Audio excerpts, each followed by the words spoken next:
Hi all, hearty welcome to our spoken English class. ഈ ദിവസങ്ങളിലൊക്കെ നമ്മൾ ക്വസ്റ്റ്യൻ വേർഡ്സിനെ കുറിച്ചാണ് പഠിച്ചു വരുന്നത് അല്ലെ. ക്വസ്റ്റ്യൻ എങ്ങനെ ചോദിക്കാം, ഏതൊക്കെ ക്വസ്റ്റ്യൻ വേർഡ്സ് ആണ് ഏതൊക്കെ രീതിയിലുള്ള ചോദ്യങ്ങളിൽ ഉപയോഗിക്കേണ്ടത് എന്നൊക്കെ നമ്മൾ പഠിച്ചു വരികയാണ്. അപ്പൊ നമ്മൾ പല ക്വസ്റ്റ്യൻ വേർഡുകളും പഠിച്ചു, അത് മുമ്പത്തെ വീഡിയോകളിലൊക്കെ ഉണ്ട്. അപ്പൊ അതെല്ലാവരും കാണണം. അതുപോലെ തന്നെ നമ്മുടെ ചാനൽ ഒന്ന് സബ്സ്ക്രൈബ് ചെയ്യാനും ലൈക്ക് ചെയ്യാനും കമന്റ് ചെയ്യാനും ഷെയർ ചെയ്യാനും ഒന്നും മറക്കരുത്. ഏറ്റവും ആദ്യം തന്നെ പറയുന്നതാണ്. ഇന്ന് നമ്മൾ പഠിക്കാൻ പോകുന്ന ക്വസ്റ്റ്യൻ വേർഡ്, ഏറ്റവും ആദ്യത്തെ ക്വസ്റ്റ്യൻ വേർഡ് എന്ന് പറയുന്നത്, നമ്മൾ ചോദിക്കുമ്പോൾ എവിടെ, ഏതെങ്കിലും ഒരു സ്ഥലത്തിന്റെയോ അല്ലെങ്കിൽ ഏതെങ്കിലും ഒരു പ്രത്യേകമായിട്ടുള്ള ഒരു ഡെസ്റ്റിനേഷന്റെയോ അങ്ങനെ എന്തെങ്കിലും ഇൻഡിക്കേറ്റ് ചെയ്യുന്ന രീതിയിലുള്ള കാര്യങ്ങൾ ചോദിക്കാനായിട്ട് ഉപയോഗിക്കുന്ന ഒരു ക്വസ്റ്റ്യൻ വേർഡാണ് എവിടെ എന്നുള്ളത്. അപ്പൊ തീർച്ചയായിട്ടും അതിന്റെ ഉത്തരം ഒരു സ്ഥലമായിരിക്കും അല്ലെ. സ്ഥലം എന്ന് പറയുമ്പോഴേക്കും നമുക്ക് ഒരു പർട്ടിക്കുലർ പ്ലേസ്, എറണാകുളം എന്നാകാം, കേരളം എന്നാകാം, ഇന്ത്യ എന്നാകാം, അതുപോലെ തന്നെ നമ്മുടെ സ്കൂൾ, പിന്നെ ഗാർഡൻ, ഏതെങ്കിലും ഒരു പർട്ടിക്കുലർ മുറി, കിച്ചൺ, അതുപോലെ ലോണ്ടറി, അങ്ങനെ പല പല വാക്കുകളും വരാം. അപ്പൊ ഏതെങ്കിലും ഒരു ഡെസ്റ്റിനേഷൻ ആണ് നമുക്ക് അതിന്റെ ഉത്തരമായിട്ട് ലഭിക്കുന്നത്. അപ്പൊ അതിനുപയോഗിക്കുന്ന ക്വസ്റ്റ്യൻ വേർഡ് എവിടെ എന്ന് നമ്മൾ മലയാളത്തിൽ പറയുന്ന ഈ ക്വസ്റ്റ്യൻ വേർഡ് ഇംഗ്ലീഷിലേക്ക് വരുമ്പോൾ അതിന് നമ്മൾ വേർ എന്നുള്ള ഒരു വേർഡായിട്ട് മാറും. Okay, where. അപ്പൊ വേർ ഉപയോഗിച്ചിട്ടുള്ള ക്വസ്റ്റ്യൻസ് നമുക്ക് ചോദിച്ചു പഠിക്കാം. ഏറ്റവും ആദ്യമായിട്ട് നീ എവിടെ പോകുന്നു, നീ എവിടെ പോകുന്നു എന്നുള്ള ക്വസ്റ്റ്യനിൽ നമ്മൾ എങ്ങനെ ചോദിക്കും? ഏറ്റവും ആദ്യം നമ്മൾ ഈ ക്വസ്റ്റ്യൻ വേർഡ് ചേർക്കണം, where. Where do you go? Where. അതിനെ സപ്പോർട്ട് ചെയ്യുന്ന ഒരു വാക്കാണ് ഡു എന്നുള്ളത്. അപ്പൊ അത് നമ്മൾ ഇപ്പോഴുള്ള കാര്യം, അതായത് എവിടെ പോകുന്നു എന്ന് പറയുമ്പോൾ നമുക്കറിയാം അത് കഴിഞ്ഞ കാലത്തിലല്ല അല്ലെ, തീർച്ചയായിട്ടും അത് വർത്തമാന കാലത്തിൽ വരുന്നതാണ്. അപ്പൊ വേർ ഡു യു ഗോ, നീ എവിടെ പോകുന്നു. അപ്പൊ വേർ ഡു എന്ന് പറയുന്ന ആ ഒരു സപ്പോർട്ടിങ് വെർബ് നമ്മൾ ചേർത്തു. യു, നീ, ഗോ, പോകുന്നു അല്ലെ. നീ എവിടെ പോകുന്നു, നീ എവിടെ പോകുന്നു. ഓക്കെ, നീ എവിടെ നിന്ന് വരുന്നു, ഇത് നമ്മൾ നേരത്തെ നമ്മൾ ഈ സെൽഫ് ഇൻട്രൊഡക്ഷനിൽ പഠിച്ചാണ്. നീ എവിടെ നിന്ന് വരുന്നു. അപ്പൊ where are you coming from അല്ലെ. Where are you coming from അങ്ങനെയും ചോദിക്കാം, അല്ലെങ്കിൽ where do you come from എന്ന് ചോദിക്കാം. അപ്പൊ ഇത് രണ്ടും തമ്മിൽ നമുക്കൊരു വ്യത്യാസം കാണാൻ പറ്റും അല്ലെ. ഒരെണ്ണത്തിൽ നമ്മൾ ആർ എന്നിട്ട് കമ്മിങ് എന്നാണ് ചേർത്തത്, മറ്റേതിൽ നമ്മൾ ഡു എന്നിട്ട് കം ചേർത്തു. അതെന്തുകൊണ്ടാണ് അങ്ങനെ? ഒരെണ്ണം തുടർന്നുകൊണ്ട് വരുന്നതിനെ കാണിക്കുന്നതും മറ്റേത് നമ്മൾ സാധാരണഗതിയിൽ പറയുന്ന പ്രസന്റിൽ അല്ലെങ്കിൽ വർത്തമാന കാലത്ത് സാധാരണഗതിയിൽ ചെയ്യുന്നു, ചെയ്തുകൊണ്ടിരിക്കുന്നു, ആ രീതിയിലുള്ള രണ്ട് ഡിഫറൻസ് ഉണ്ടല്ലോ. അപ്പൊ വരുന്നു, വന്നുകൊണ്ടിരിക്കുന്നു എന്ന് പറയുന്ന ആ ഒരു ഡിഫറൻസ് ആണ് നമുക്ക് ഈ രണ്ട് ക്വസ്റ്റ്യൻസിലൂടെയും കാണാൻ പറ്റുന്നത്. പക്ഷെ മീനിങ് രണ്ടിന്റെയും തുല്യമാണ്. അപ്പൊ where are you coming from എന്ന് പറയുമ്പോഴേക്കും നമ്മൾ അവിടെ സപ്പോർട്ടിങ് വെർബായി, ഹെൽപ്പിംഗ് വെർബായിട്ട് ചേർത്തത് ആറാണ് കേട്ടാ. വേർ ആർ യു കമ്മിങ് എന്നിട്ട് കം എന്നുള്ളതിന്റെ കമ്മിങ് എന്നാക്കി കൊടുത്തു. ഫ്രം എന്ന് പറയുന്നത് നമ്മൾ ഏതെങ്കിലും ഒരു സ്ഥലത്ത് നിന്നായിരിക്കുമല്ലോ വരുന്നത്. അപ്പൊ നിന്ന് എന്നുള്ള പദത്തിനാണ് നമ്മൾ അവിടെ ഫ്രം എന്ന് ചേർത്തത് അല്ലെ. നമ്മളിപ്പോ ലെറ്റർ എഴുതുമ്പോഴേക്കും ഫ്രം അഡ്രസ് എന്ന് വെച്ചാൽ ഏതെങ്കിലും ഒരു പ്ലേസിൽ നിന്ന് വരുന്നതല്ലേ, അതിന് കാണിക്കാനല്ലേ. അപ്പൊ ഫ്രം ആണ് അവിടെ ചേർക്കേണ്ടത്. Okay, where are you coming from അല്ലെങ്കിൽ where do you come from, രണ്ടും ഈക്വൽ ആണ്. ഇനി അടുത്തത് അവൾ എവിടെ, അവൾ എവിടെ. അവൾ എന്നുള്ളതിന്റെ വാക്ക് ഷീ ആണ് അല്ലെ. എവിടെ എന്നുള്ള വാക്ക് വേർ. അപ്പൊ വേർ ഷീ എന്ന് നമുക്ക് ഉപയോഗിക്കാൻ പറ്റൂല. അപ്പൊ ഷീ എന്ന് പറയുന്ന അവൾ ഒരാളായതുകൊണ്ട് നമ്മൾ അവിടെ ഈസ് എന്ന് പറയുന്ന ഒരു സപ്പോർട്ടിങ് വെർബും കൂടി ചേർക്കുക. അപ്പൊ where is she, where is she എന്ന് പറഞ്ഞാൽ അവൾ എവിടെ. ഇനി നിന്റെ പേന എവിടെ, നിന്റെ പേന എവിടെ. നിന്റെ പേന എന്ന് പറയുമ്പോഴേക്കും your pen. Where is your pen. Okay, അവരുടെ വീട് എവിടെ, അവരുടെ വീട് എവിടെ. Where is their house. അവരുടെ വീട് എന്നുള്ള വാക്കാണ് their ഹൗസ്. അവരുടെ വീട് എവിടെ, വേർ ഈസ് their ഹൗസ്. അവർ എവിടെ പോകുന്നു? അവർ എവിടെ പോകുന്നു? Where are they going? അല്ലെങ്കിൽ നമുക്ക് where do they go? Where are they going എന്ന് പറഞ്ഞാലും വേർ ഡു ദേ ഗോ എന്ന് പറഞ്ഞാലും മീനിങ് സെയിം ആണ്. പക്ഷെ പോയിക്കൊണ്ടിരിക്കുന്നു, പോകുന്നു എന്നുള്ള ആ ഒരു ഡിഫറൻസ് ആണ് അവിടെ കാണുന്നത്. ഓക്കെ, ഇനി നിനക്ക് ഇത് എവിടെ നിന്ന് കിട്ടി? എന്തെങ്കിലും ഒരു സാധനം കിട്ടിയേക്കണം. അപ്പൊ ഇത് നിനക്ക് എവിടെ നിന്ന് കിട്ടി? Where did you get it from? Where did you get it from? Where did you get it from എന്ന് ചോദിക്കും. അതായത് എവിടെ നിന്നാണ് കിട്ടിയത്. അപ്പൊ കിട്ടുക എന്നുള്ള വാക്ക് ശരിക്കും പറഞ്ഞ ഗെറ്റ് എന്നുള്ളതാണ്. അപ്പൊ നമ്മൾ ഇതിൽ ഒരു ഈ ഒരു ക്വസ്റ്റ്യനിൽ നമ്മളൊരു സപ്പോർട്ടിംഗ് വേർഡ് ഉപയോഗിച്ചിട്ടുണ്ട്. അതേതാണ്? ഡിഡ്. കഴിഞ്ഞ കാലത്തിൽ കിട്ടിയതാണ് അല്ലെ, കഴിഞ്ഞു പോയ കാര്യമാണ്. അപ്പൊ അതുകൊണ്ട് where did you get it from? Okay, അല്ലെങ്കിൽ നമുക്ക് ഇങ്ങനെയും പറയാം, from where did you get it? From where did you get it എന്ന് പറഞ്ഞാലും where did you get it from എന്ന് പറഞ്ഞാലും രണ്ടും സെയിം മീനിങ് ആണ്. എവിടെയാണ് പോസ്റ്റ് ഓഫീസ്? എവിടെയാണ് post office? Where is the post office? Where is the post office? എവിടെയാണ് കല്യാണ ഫംഗ്ഷൻ നടന്നത്? എവിടെയാണ് കല്യാണ ഫംഗ്ഷൻ നടന്നത്? കഴിഞ്ഞു പോയ കാര്യമാണ്. അപ്പൊ എങ്ങനെ പറയും? Where was the marriage function? Where was the marriage function?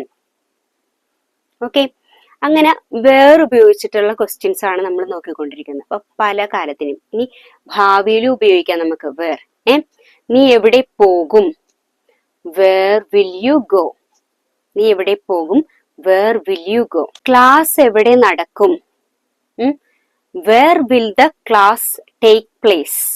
Where will the class take place? Take place എന്ന് പറഞ്ഞാൽ നടക്കുക എന്നുള്ള അർത്ഥമാണ്. അപ്പൊ where will the class take place? നീ എവിടെ കളിക്കും? Where will you play? Where will you play? Okay, നീ എവിടെ ഉറങ്ങും? Where will you sleep? Where will you sleep? അപ്പൊ ഈ രീതിയിലാണ് നമ്മൾ വേർ ഉപയോഗിച്ചിട്ടുള്ള ക്വസ്റ്റ്യൻസ് ചോദിക്കുന്നത്. അത് കഴിഞ്ഞ കാലത്തിലും ചോദിക്കാം, ഇപ്പോഴുള്ള കാലത്തിലും ചോദിക്കാം, അത് വരാനിരിക്കുന്ന കാലത്തിൽ നമുക്ക് ചോദിക്കാം. ഓക്കെ, അപ്പൊ ശ്രദ്ധിക്കേണ്ടത് ഇത്ര മാത്രമാണ്. ക്വസ്റ്റ്യൻ വേർഡ് ഏറ്റവും ആദ്യം ചേർക്കുക, അതിനുശേഷം ഒരു സപ്പോർട്ടിംഗ് വെർബ്. ഫ്യൂച്ചറിലാകുമ്പോൾ, അതായത് വരാനിരിക്കുന്ന കാലത്താണെങ്കിൽ വെർബ്, സപ്പോർട്ടിംഗ് വെർബ് ഏതാണ്? വിൽ എന്ന് പറയുന്നതാണ്. അപ്പൊ നമുക്ക് ഈ രീതിയിൽ will, shall, do, did, have ചേർക്കാം, ഹാഡ് ചേർക്കാം, ഹാസ് ചേർക്കാം. അതുപോലെ നമുക്ക് ഇസ്, ആം, ആർ ഇതെല്ലാം ചേർക്കാം. ഓക്കെ, ഇതെല്ലാം ചേർത്തിട്ട് നമുക്ക് ഇതുപോലെയുള്ള ക്വസ്റ്റ്യൻസ് ഒക്കെ തയ്യാറാക്കി നോക്കണം. ശ്രദ്ധിക്കേണ്ടത് ഇത്ര മാത്രം, നമ്മൾ ക്വസ്റ്റ്യൻസ് പ്രിപ്പയർ ചെയ്യുമ്പോഴേക്കും നമ്മൾ ശ്രദ്ധിക്കേണ്ടത് കാലം ശ്രദ്ധിക്കണം. അതുപോലെ തന്നെ ഇത് ആ ക്വസ്റ്റ്യൻ വേർഡിന് ശേഷം ചേർക്കുന്ന ആ സപ്പോർട്ടിംഗ് വെർബും ഏതാണെന്ന് ശ്രദ്ധിച്ചോളണം. ഇനി അടുത്ത വാക്ക് നമ്മൾ പഠിക്കാൻ പോകുന്നത് സമയം ആയിട്ട് ബന്ധപ്പെട്ടതാണ്. അതല്ലേ, നമ്മളിപ്പോ ചോദിക്കുമ്പോഴേക്കും ചോദ്യത്തിലൂടെ സമയം, കാലയളവ്, അല്ലെങ്കിൽ കാലം, ഇങ്ങനത്തെ കാര്യങ്ങളൊക്കെ ആൻസർ ആയിട്ട് കിട്ടുന്ന രീതിയിലുള്ള ക്വസ്റ്റ്യൻ ആണ് നമ്മൾ ചോദിക്കാൻ പോകുന്നത്. ആ ക്വസ്റ്റ്യൻ വേർഡ് ഏതാണെന്നറിയോ? എപ്പോൾ എന്ന് പറയുന്ന ക്വസ്റ്റ്യൻ വേർഡ് ആണ്. അതിന് നമ്മൾ ഇംഗ്ലീഷിൽ എന്താ പറയുന്നത്? വെൻ. ഓക്കെ, അപ്പൊ വെൻ ഉപയോഗിച്ചിട്ടുള്ള ക്വസ്റ്റ്യൻസ് നമുക്ക് പറഞ്ഞു നോക്കാം. നീ എപ്പോൾ വരും? അത് ഫ്യൂച്ചർ ആണ്, വരാനിരിക്കുന്ന കാലത്തിൽ പറയുന്ന കാര്യമാണേ. നീ എപ്പോൾ വരും? When will you come? നീ എപ്പോൾ വരും? When will you come? അപ്പൊ ഭാവി കാണിക്കുന്ന ഒരു കാലമാണ്. നീ എപ്പോഴാണ് വന്നത്? When did you come? When did you come? ഇവിടെ അതുപോലെ തന്നെ എല്ലാ ക്വസ്റ്റ്യന്റെ കാര്യത്തിൽ പറയുന്നത് പോലെ തന്നെ ഏറ്റവും ആദ്യം ക്വസ്റ്റ്യൻ വേർഡ് ചേർക്കുക, അതിനുശേഷം നമ്മൾ സപ്പോർട്ടിംഗ് വെർബ്. ഇവിടെ ഡിഡ് ചേർത്തു, അപ്പൊ കഴിഞ്ഞ കാലത്തിലാണെന്ന് കാണിക്കാൻ വേണ്ടി. അപ്പൊ വെൻ ഡിഡ് യു കം? എപ്പോഴാണ് നിങ്ങൾ വന്നത്? അപ്പൊ ഇവിടെ നമ്മൾ കം എന്നുള്ള വാക്ക് കെയിമിന് പകരം കം എന്ന് ചേർത്ത് എന്താന്ന് വെച്ചിട്ടുണ്ടെങ്കിൽ ഇവിടെ ഓൾറെഡി നമ്മൾ ഡിഡ് എന്ന് പറയുന്ന വാക്ക് ഉപയോഗിച്ചു, അത് പാസ്റ്റ് ആണ്. അപ്പൊ രണ്ട് പാസ്റ്റിന്റെ ആവശ്യമില്ല ഒരു സെന്റൻസിൽ. അപ്പൊ അതുകൊണ്ട് ഒരു പാസ്റ്റും പിന്നെ അടുത്തത് ഒരു പ്രസന്റ് അല്ലെങ്കിൽ V1 V2 എന്നൊക്കെ പറഞ്ഞ് നമ്മൾ കേട്ടിട്ടില്ലേ, അതിൽ V1 ഫോം വെർബിന്റെ ആദ്യത്തെ ഫോം ക്രിയയുടെ ആദ്യത്തെ രൂപമാണ് നമ്മൾ ഉപയോഗിക്കുന്നത്. ഓക്കെ, ഇനി അടുത്തത് നീ എപ്പോഴാണ് പഠിക്കുന്നത്? നീ എപ്പോഴാണ് പഠിക്കുന്നത്? When do you study? നീ എപ്പോഴാണ് പഠിക്കുന്നത്? When do you study? നീ എപ്പോഴാണ് എഴുതുന്നത്? അതിന് നമുക്ക് വെൻ ഡു യു റൈറ്റ് എന്ന് പറയാം, അല്ലെങ്കിൽ വെൻ ആർ യു റൈറ്റിംഗ് എന്ന് പറയാം. നീ എപ്പോഴാണ് പഠിക്കുന്നത്? വെൻ ഡു യു സ്റ്റഡി എന്നും പറയാം, വെൻ ആർ യു സ്റ്റഡിങ് എന്നും പറയാം. അർത്ഥത്തിൽ ഇതെല്ലാം ഒരുപോലെയാണ് വരുന്നത്. ഓക്കെ, അവൾ എപ്പോഴാണ് ഇവിടെ വന്നത്, അല്ലെങ്കിൽ അവൾ എപ്പോഴാണ് എത്തിച്ചേർന്നത്? When did she reach? When did she reach? അവൾ എപ്പോഴാണ് ഉണർന്നെഴുന്നേൽക്കുന്നത്? When will she wake up? When will she wake up? അവൻ എപ്പോഴാണ് സ്കൂളിൽ പോകുന്നത്? When will he go to school? അല്ലെങ്കിൽ നമുക്ക് when does he go to school എന്നും ചേർക്കാം. ഡസ് ഉപയോഗിച്ചിരിക്കുന്നത് എന്താന്ന് വെച്ചിട്ടുണ്ടെങ്കിൽ ഇവിടെ നമ്മൾ ഹി ഒറ്റപ്പദമാണ് അല്ലെ, സിംഗുലർ ആയിട്ടുള്ള, അതായത് അവൻ എന്ന് പറയുന്ന ഒരാൾ മാത്രമേ ഉള്ളൂ. അതുകൊണ്ടാണ് ഇവിടെ ഡസ്, ഡൂവിന് പകരം നമ്മൾ ഡസ് ചേർത്തത്. അതിന് പകരം ഇപ്പൊ ഐ ആണ് അവിടെയെങ്കിൽ അല്ലെങ്കിൽ യു ആണ് വരുന്നതെങ്കിൽ നമ്മൾ ഉപയോഗിക്കും do. When do you go to school എന്ന് ചോദിക്കും. അപ്പൊ ഇവിടെ അവൻ ആയതുകൊണ്ട് when does he go to school എന്നായി. മനസ്സിലായല്ലോ? അപ്പൊ ഈ രീതിയിൽ എങ്ങനെയാണ് വെൻ ഉപയോഗിച്ചിട്ടുള്ള ക്വസ്റ്റ്യൻസ് ചോദിക്കുന്നതെന്ന്. അപ്പൊ ഇതിന്റെ എല്ലാം ഉത്തരം എപ്പോഴും നമുക്ക് കിട്ടുന്നത് ഒരു സമയം, 10 മണി അല്ലെങ്കിൽ രാവിലെ അല്ലെങ്കിൽ ഉച്ചക്ക്, കഴിഞ്ഞ ആഴ്ച, കഴിഞ്ഞ വർഷം, അങ്ങനെ ഏതെങ്കിലും ഒരു സ്പെസിഫിക് ആയിട്ടുള്ള ടൈം അല്ലെങ്കിൽ ടൈം പീരീഡ്, ഒരു കാലയളവായിരിക്കും നമുക്ക് ആൻസർ ആയിട്ട് കിട്ടുന്നത്. അപ്പൊ ഇനി കൂടുതൽ ചോദ്യങ്ങൾ എല്ലാവരും ചോദിച്ച് പഠിക്കുക. അപ്പോൾ ഇനി അടുത്തത് നമുക്ക് വർക്ക് ചെയ്യാനുണ്ട്. അപ്പൊ നമുക്ക് വർക്ക് ചെയ്യാം. പിന്നെ ചിലര് എന്നോട് ചോദിച്ചായിരുന്നു, കുറച്ച് പേരൊക്കെ ചോദിച്ചായിരുന്നു ഇങ്ങനെ, ഈ നമ്മൾ വൊക്കാബുലറി പഠിച്ചിട്ടുണ്ടിരുന്നല്ലോ, അപ്പൊ അതെന്തുകൊണ്ട് സ്റ്റോപ്പ് ചെയ്തതെന്ന്. അപ്പൊ അതുകൊണ്ട് നമുക്ക് വൊക്കാബുലറി പഠിക്കാം. അതടുത്ത് ഇതുപോലത്തെ ക്വസ്റ്റ്യൻസ് പഠിക്കുന്നതിന്റെ ഇടയിൽ കൂടെ നമുക്ക് ഒരുപാട് ഓവർലോഡ് വരാതിരിക്കാൻ വേണ്ടിയാണ് അതിനെ ഞാൻ കുറച്ച് നേരത്തേക്ക് മാറ്റിയത്. അത് നമുക്ക് പഠിക്കാം, തുടർന്ന് പഠിക്കാം. ഓക്കെ.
ഇന്നത്തെ ക്ലാസ് ഇവിടെ വൈൻഡപ്പ് ചെയ്യാണ്.